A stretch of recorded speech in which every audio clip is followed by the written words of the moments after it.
Busog.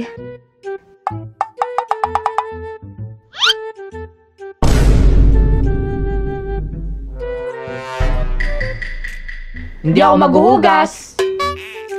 Kuya, ikaw naman maghugas ng mga pinagkainan. Anong ako? Ako na naghugas kagabi. Kayo naman?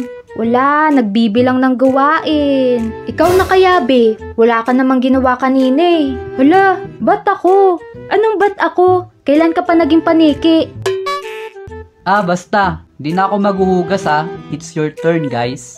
Sus, unti lang naman hinugasan mo kagabi. 5 plato, 5 kutsara, isang... Uy, teka. Asan na yung mga plato?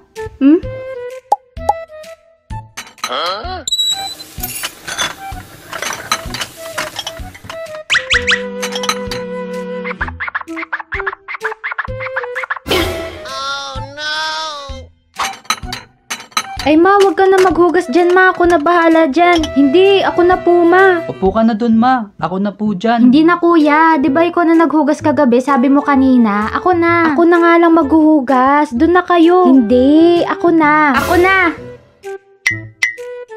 Kanina nagtuturuan kayo kung sino maghuhugas. Tapos ngayon nandito kayo. Naku, sa susunod sa mga palad nyo na lang kayo kumain ha. Para wala na kayong huhugas sa mga plato. Nahiya naman ako sa inyo. Ako na nga itong nagluto ng pagkain. Tapos at hindi na sila nagturuan kung sino ang maghuhugas. Charot.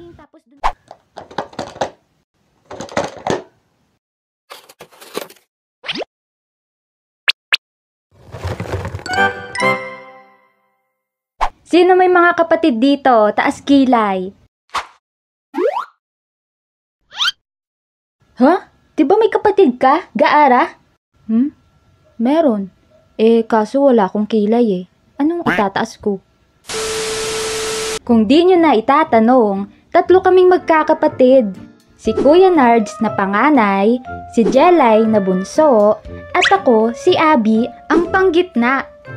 Balik tayo sa pagkabata.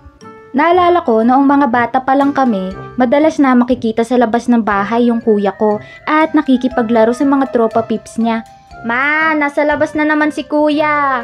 Batang to, nasa arawan na naman. Kung wala sa galaan, nasa kapitbahay namin. Kung wala naman sa kapitbahay, andun sa basketball court. At kapag wala naman sa basketball court, nasa arcadean. May mga araw na sumasama ako sa kuya ko para maglaro dun sa arcadean. Simple lang yung arcadean sa lugar namin nun. Sa pagkakatanda ko 2 o 3 ata yung arcade na andun. Pero kahit na ganun, palaging puno dun lalo na kapag hapon. Kahit nga umaga o gabi siguro may mga batang naglalaro dun Oy, hinahanap ka na ng mama mo. Kaya paunahan na lang talaga para makapaglaro dun. Maghuhulog lang kami ng barya sa mismong arcade machine. Then yun, pwede nang mamili ng malalaro. Ay, nakakamiss tuloy. Naalala ko isang araw nun, binigyan kami ni mama ng barya para maglaro dun sa arcadean. Tanghali pa nun ng mga oras na yon. Insakto, pagkapunta namin dun, walang katao-tao. Kuya, wala pang mga batang naglalaro. Solo natin yung arcade. Yay!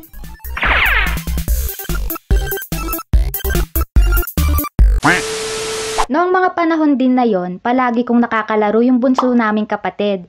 Naalala ko pa nun, gumagawa kami ng mini camping site namin sa loob ng bahay namin.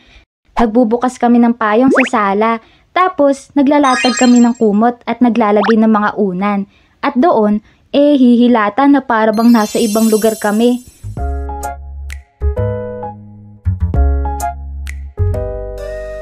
Kahit nasa loob lang naman kami ng sala. Ika nga ng cream sticks, imagination mo ang limit. Hindi to sponsored cream sticks baka naman. Naalala ko rin, isa sa mga larong ginagawa naming magkakapatid, tinatalian namin ng kumot yung mga bakal na nasa double deck namin at ginagawang duyan.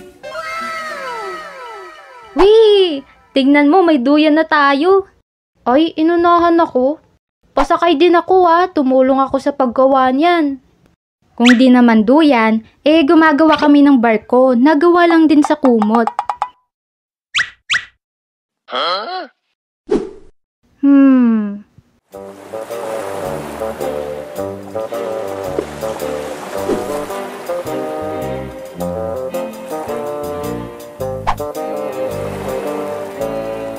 Wala akong kalaban na nakikita. Payapa ang karagatan. Huh?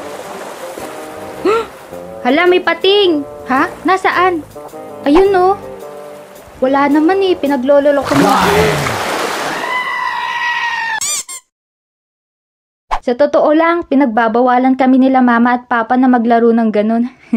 Kasi baka kung mapano kami o kaya baka masira double deck namin. Kaya kapag naririnig namin na paparating na sila mama o papa, nagmamadali kaming tanggalin sa pagkakatali yung kumot. Ay, ang higpit naman ito. Ayaw matanggal. Lalangoy na ulit ako, kayo na bahala dyan. Lo. Oo, masaya magkaroon ng kapatid.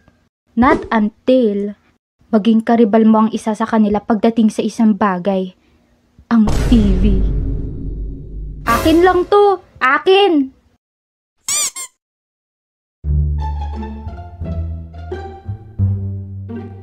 Dora. Dora. Dora the Explorer. Lo. Tama na yan, manunood na ako ng Dragon Ball. Ayoko nga. Nanonood pa ako ng Dora Tabi ka muna dyan. Lipat na natin, Dragon Ball na. Dora. Dragon Ball. Dora. Ayaw mo? Lilipat ko yan. Paano mo ililipat? Nasa akin ang remote. Hehe.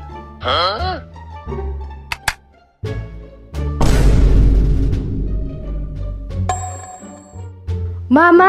Si kuya Kung noong mga bata pa kami, nag-aagawan pa kami sa TV, ngayon, masasabi kong hindi na. Ngayon kasing malalaki na kami, nag-aantayan pa kami para lang makanood.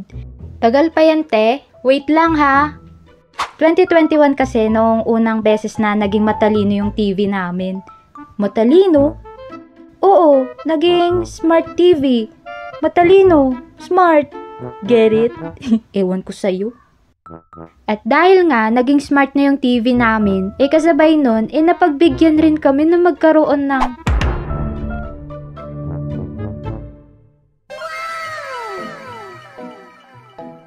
bilang mga bata noon na lumaking di antena ang TV at sa mga pirated na CD na nanonood, sobrang saya na namin nang sa wakas nagkaroon na rin kami ng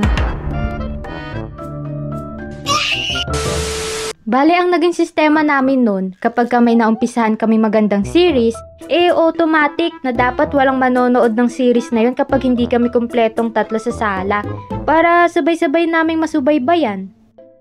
Grabe, ang ganda naman itong pinapanood natin. Kaya nga, sobrang ganda. Nood ulit tayo bukas ha. Sige, walang manonood niyan kapag hindi tayo kumpleto ha. Okay.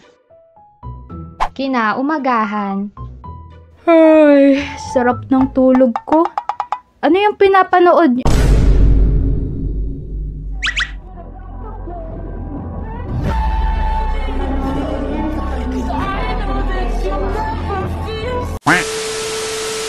Ayos lang. Sino ba naman ako para hintayin nyo, diba? Inulit lang namin yung episode kahapon. Okay! Kayo ba? Anong mga moments nyo kasama yung mga kapatid o kinakapatid ninyo? Comment nyo naman dyan. Salamat nga pala kay Nards Animation sa pagpayag na mag-voice ulit dito sa animation natin ngayon. At pati na rin sa mga nakaka-cameo, nakapwa din nating Pinoy animator na sina Carltoons at Vin Animated. Support din natin sila. Ilalagay ko na lang yung mga link ng channel nila dyan sa description box. Hi, hello, kumusta? Nagustuhan nyo ba tong animation natin ngayon? Kung oo, don't forget to like, and kung trip nyo, share nyo na rin yung mga moments kasama mga kapatid at kinakapatid nyo dyan sa comment section, kung gusto nyo lang naman. As always, shout out sa mga pangalan na narito sa screen. At syempre, salamat din sa mga nagsisend ng mga drawings. Malapit na naman palang magpasukan, no? Buti na lang natapos ko na tong video na to. Anong ganap nyo ngayong bakasyon? Ako kasi nandito lang sa bahay eh. Charot. Well, may swimming dapat kaming mga kaklase ko, kaso di naman natuloy. Sayang. Teka, anong connect nandito sa video? Anyways, speaking of bakasyon, sana nakakapag-relax kayo ngayong bakasyon. So yon, maraming salamat sa panonood. See you ulit sa susunod na animation. Bye-bye!